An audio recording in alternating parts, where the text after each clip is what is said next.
नमस्कार दोस्तों, आज की इस वीडियो में हम एक सवाल का जवाब जानने की कोशिश करेंगे कि आखिर भारत के मूल निवासी कौन हैं।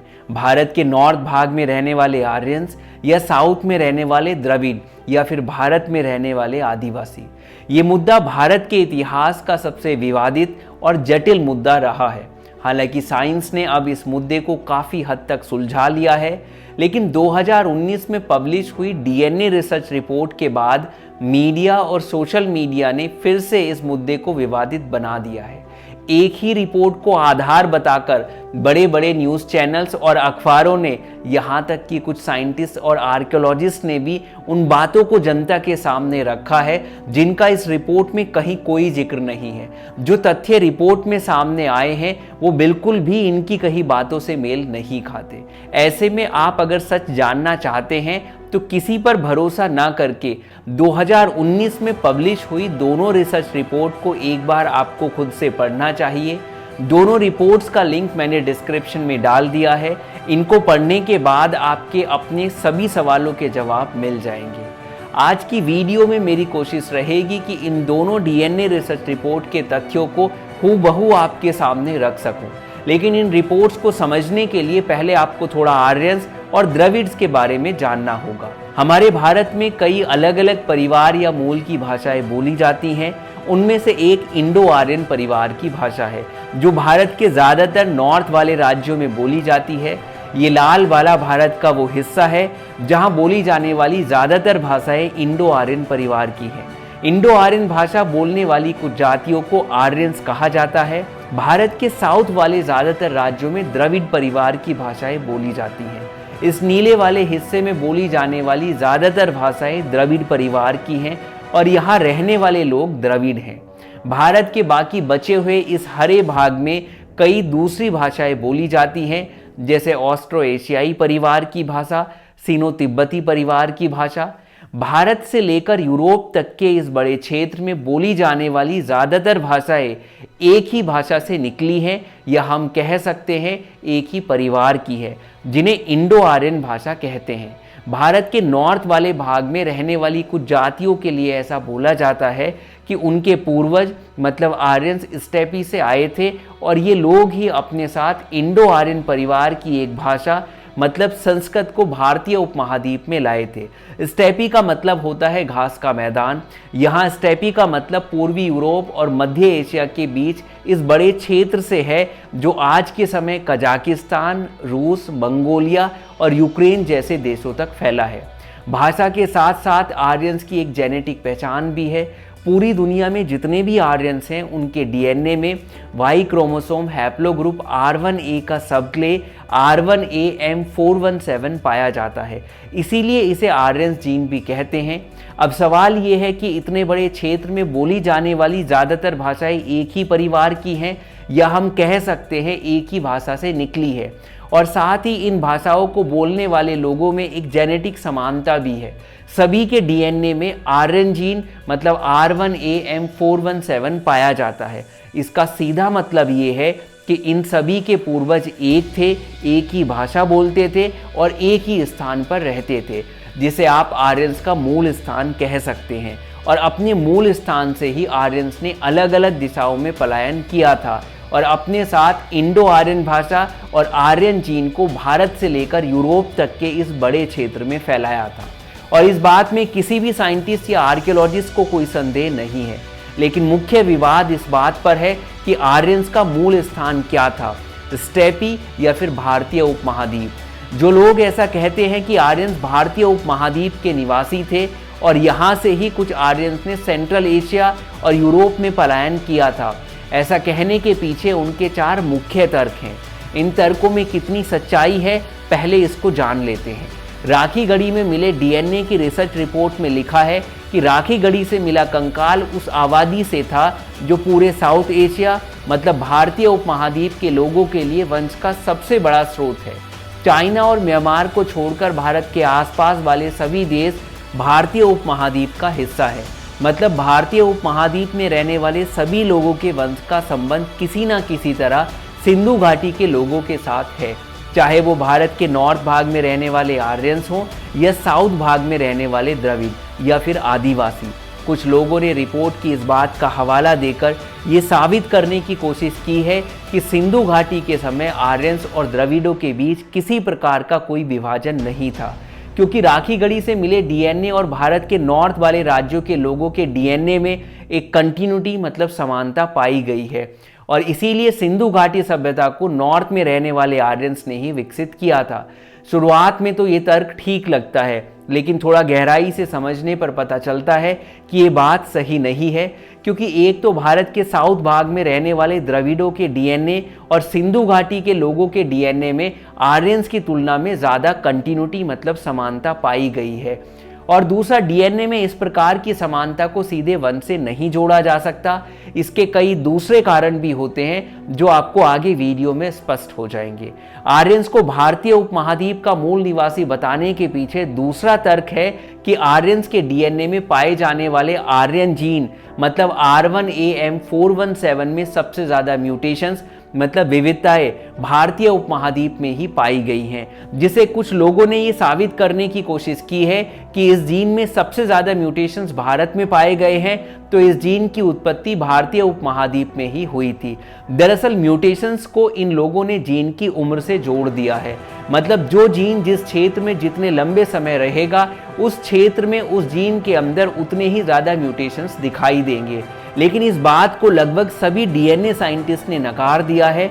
उनका कहना है कि किसी जीन में म्यूटेशंस उस क्षेत्र की जनसंख्या पर ज़्यादा निर्भर करता है। एक जीन जब एक व्यक्ति से दूसरे व्यक्ति में जाता है या दूसरे जीन से मिलता है तब उसमें म्यूटेशंस के चांस अधिक होते हैं। ऐसा हमें कोविड के दौरान भी देखने को मिला था। तीसरा तर्क इनका ये है कि राखी गढ़ी से मिले डीएनए में सेंट्रल एशिया से मिले 40 कंकालों में से 11 मतलब 25% कंकालों के डीएनए के साथ समानता पाई गई है। इस बात का भी गलत मतलब निकालते हुए कुछ लोगों ने कहा है कि देखो सिंधु घाटी से लोगों का सेंट्रल एशिया में पलायन हुआ था, मतलब इंडो आर्यन भाषा और आर्यन जीन सिंधु घाटी से बाहर जाने की बात सही है, जबकि तथ्यों को देखेंगे तो इसका मतलब एकदम इसके उलट है, क्योंकि ये समानता सिर्फ 25% लोगों के डीएनए के साथ पाई गई है और ये 25% डीएनए बाकी 75% डीएनए से एकदम अलग हैं। इसका मतलब ये हुआ कि 75% मतलब 29 कंकाल सेंट्रल एशिया में रहने वाले लोगों के थे और 25% मतलब 11 कंकाल सिंधु घाटी के लोगों के जो व्यापार के लिए वहां गए थे। ये बात जेनेटिकली और आर्कियोलॉजिकली साबित हो चुकी है कि सिंधु घाटी के लोगों के उस समय की दूसरी सभ्यताओं के साथ व्यापारिक संबंध थे। सिंधु घाटी में व्यापार के लिए उपयोग होने वाली सील सहित कई दूसरे प्रमाण मिले हैं जो इस बात को साबित करते हैं। साथ ही महत्वपूर्ण बात यह है कि 11 कंकाल सिंधु घाटी के लोगों के थे, लेकिन इनके डीएनए में आर्यन जीन नहीं पाया गया, जो इस बात को साबित करता है कि ये लोग सिंधु घाटी के तो थे लेकिन आर्यंस नहीं थे। लोगों ने एक चौथा तर्क और दिया है अपनी बात को सही साबित करने के लिए। दरअसल रिपोर्ट में ये बात साफ हो चुकी है कि भारतीय उपमहाद्वीप में खेती और उससे जुड़ी तकनीक को बाहर से नहीं लाया गया था, बल्कि सिंधु घाटी के लोगों ने ही विकसित किया था। कुछ इतिहासकारों ने एक थ्योरी दी थी कि खेती और उससे जुड़ी तकनीक आर्यंस के द्वारा बाहर से भारतीय उपमहाद्वीप में लाई गई थी और सबसे पहले खेती की शुरुआत टिग्रिस और यूफ्रेट्स नदी के आसपास के इस क्षेत्र में हुई थी। नदी के पास होने की वजह से इस क्षेत्र को काफ़ी उपजाऊ माना जाता था। आज के समय में इस क्षेत्र का अधिकांश हिस्सा इराक में है, लेकिन राखी गढ़ी की डीएनए रिसर्च रिपोर्ट में खेती और उससे जुड़ी तकनीक के बाहर से आने की थ्योरी को पूरी तरह नकार दिया है। कुछ लोगों ने खेती और उससे जुड़ी तकनीक के साथ आर्यंस को भी जोड़ दिया है और कहा है कि रिपोर्ट में खेती और आर्यंस के बाहर से आने की बात झूठ साबित हुई है, जबकि पूरी रिपोर्ट में आर्यंस का कहीं कोई जिक्र नहीं है। साथ ही कुछ लोगों ने आर्यंस को भारतीय उपमहाद्वीप का निवासी साबित करने के लिए एक प्रमाण और देने की कोशिश की है। दरअसल ज्यादातर रिपोर्ट में सिंधु घाटी सभ्यता के पतन के बाद 1500 से 2000 बीसी के आसपास आर्यंस के भारत में प्रवास की बात लिखी है। दूसरी ओर ऋग्वेद की ऋचाओं में सिंधु घाटी में बहने वाली सरस्वती नदी का उल्लेख किया गया है। तो इस पर कुछ लोगों का कहना है कि यदि आर्यन सिंधु घाटी सभ्यता के खत्म होने के बाद आए थे तो फिर आर्यंस के द्वारा लिखे गए ऋग्वेद में सरस्वती नदी का जिक्र कैसे है, क्योंकि सरस्वती के सूखने के बाद ही सिंधु घाटी के पतन की शुरुआत हुई थी। बात तो सही है, लेकिन कुछ विद्वानों ने इसके पीछे भी अपना तर्क दिया है, जिसको मैं आगे आपके सामने रखूंगा। 2019 में पब्लिश हुई दोनों रिसर्च रिपोर्ट के तथ्यों को एक साथ रखकर जो सच्चाई सामने आई है, पहले उसको जान लेते हैं। इनमें से एक रिपोर्ट राखी गढ़ी से मिले कंकाल के डीएनए सैंपलिंग पर आधारित है, जिसे 28 जाने माने डीएनए साइंटिस्ट और आर्कियोलॉजिस्ट ने मिलकर तैयार किया था। दूसरी रिसर्च रिपोर्ट में अलग अलग स्थानों से मिले 523 प्राचीन डीएनए सैंपलिंग पर आधारित है। ये रिसर्च अभी तक की इतिहास की सबसे बड़ी प्राचीन डीएनए रिसर्च है। इस रिपोर्ट को कुल 117 साइंटिस्ट और आर्कियोलॉजिस्ट ने मिलकर तैयार किया था, जिसमें आर्कियोलॉजिस्ट बसंत सिंधे, डीएनए साइंटिस्ट नीरज राय और डॉक्टर डेविड रीच सहित कई एक्सपर्ट्स ऐसे हैं जो दोनों रिसर्च रिपोर्ट का हिस्सा रहे हैं।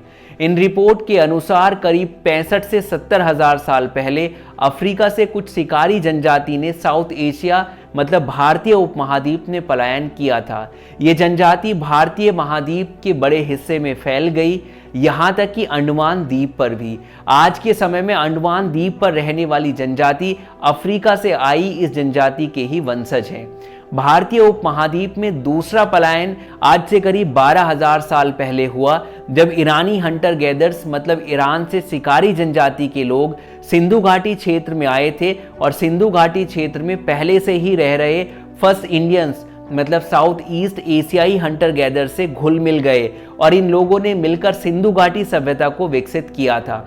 लगभग 2000 बीसी में आज से करीब 4500 साल पहले लंबे सूखे के कारण जब सिंधु घाटी सभ्यता के पतन की शुरुआत हुई, तब सिंधु घाटी से कुछ लोगों ने भारत के साउथ भाग में पलायन किया और वहां रह रहे फर्स्ट इंडियंस के साथ मिलकर द्रविड़ों के वंश की शुरुआत की। आज के समय में साउथ के कई राज्यों के लोग इसी वंश के हैं जो अपने आप को द्रविड़ कहते हैं। लगभग इसी समय भारतीय उपमहाद्वीप में तीसरे पलायन के जेनेटिक प्रमाण मिले हैं।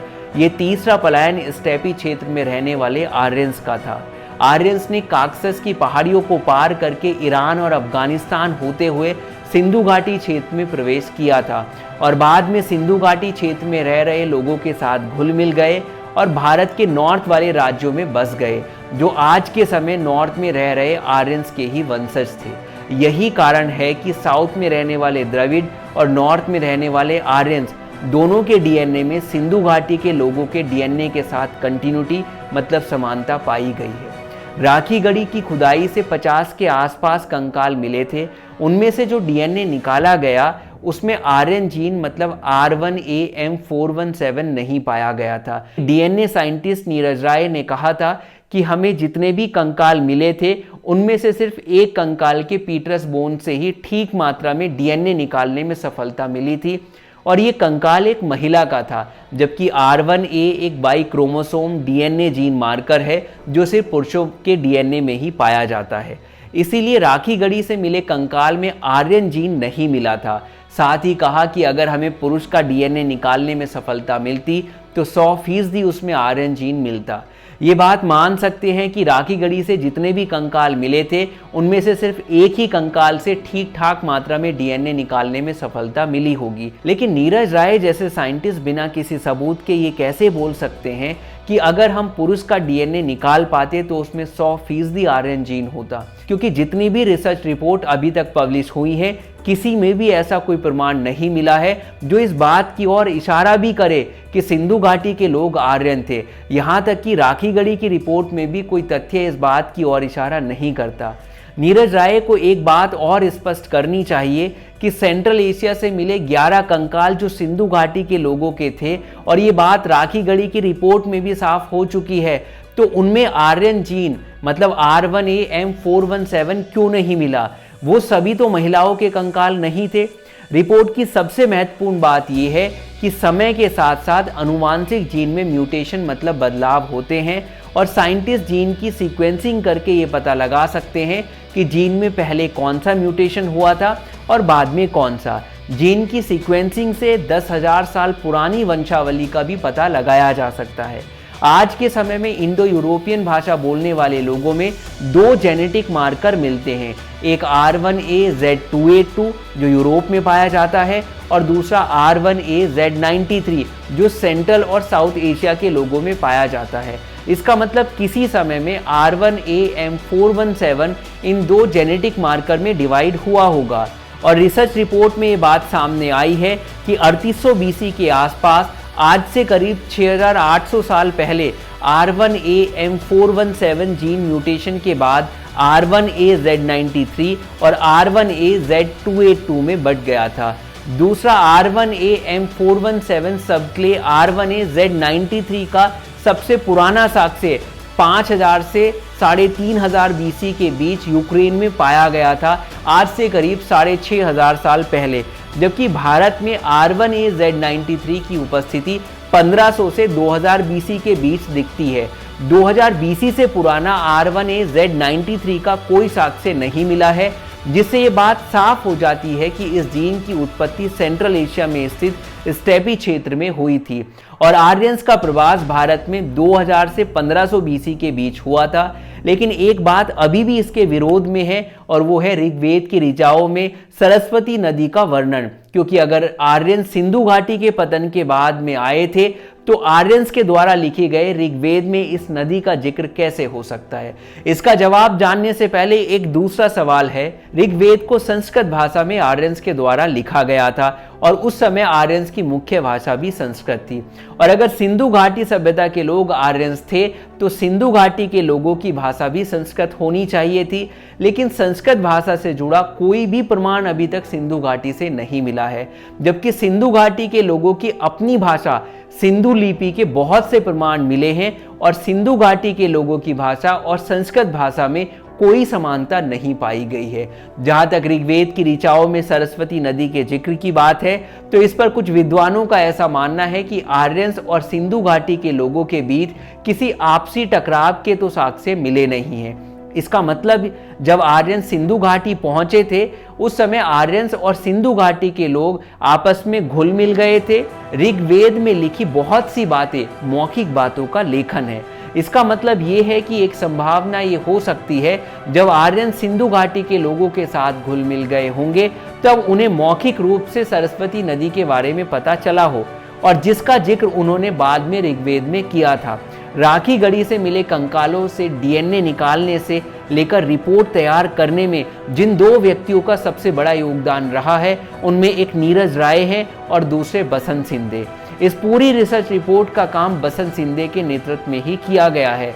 हालांकि न्यूज़ क्लिक नाम की एक वेबसाइट ने बसंत सिंधे के आरएसएस से जुड़े होने की बात को लिखते हुए मीडिया में दिए उनके बयान और राखी गढ़ी से जुटाए सबूतों पर कुछ सवाल भी उठाए हैं। अब सबसे महत्वपूर्ण बात यह है कि अभी तक के तथ्यों से ये साबित हो चुका है कि भारत में रहने वाले आर्यंस के डीएनए में सिंधु घाटी के लोगों और स्टेपी से आए आर्यनों का मिश्रण है और साउथ में रहने वाले द्रविड़ों के डीएनए में सिंधु घाटी के लोगों और फर्स्ट इंडियंस के डीएनए का मिश्रण है, जबकि अंडमान में रहने वाली जनजाति फर्स्ट इंडियंस के ही वंशज हैं जिनके पूर्वज सबसे पहले अफ्रीका से भारत आए थे। तो सीधी बात यह है कि चाहे आर्यंस हों, द्रविड्स हों या अंडमानी, सभी बाहर से आए थे। फर्क सिर्फ इतना है, कोई पहले आया था, कोई बाद में। ऐसा कोई नहीं है जिसके पूर्वज बाहर से ना आए हो। और हाँ, आर्यंस, द्रविड़ और अंडमानी जनजाति तीनों में ही फर्स्ट इंडियंस का जीन है। किसी में कम मात्रा में है, किसी में ज़्यादा। इसीलिए हमें इन विभाजनकारी थ्योरी से बाहर निकल जाना चाहिए। और रही बात मूल निवासी की, तो अब सभी भारत के मूल निवासी हैं। आप अगर अपने देश की तरक्की चाहते हो तो इस विभाजनकारी मानसिकता को छोड़कर सबको एक होकर आगे बढ़ने की ज़रूरत है। हालांकि कुछ लोग अपनी राजनीति चमकाने के लिए इस मुद्दे को बार बार उठाते रहेंगे, जिनसे हमें सावधान रहने की ज़रूरत है। आपको ये वीडियो अच्छी लगी हो तो ज़्यादा से ज़्यादा अपने दोस्तों के साथ शेयर कीजिए, वीडियो को लाइक करना मत भूलिए और चैनल को सब्सक्राइब कीजिए। जल्द मिलेंगे एक नई वीडियो के साथ। धन्यवाद।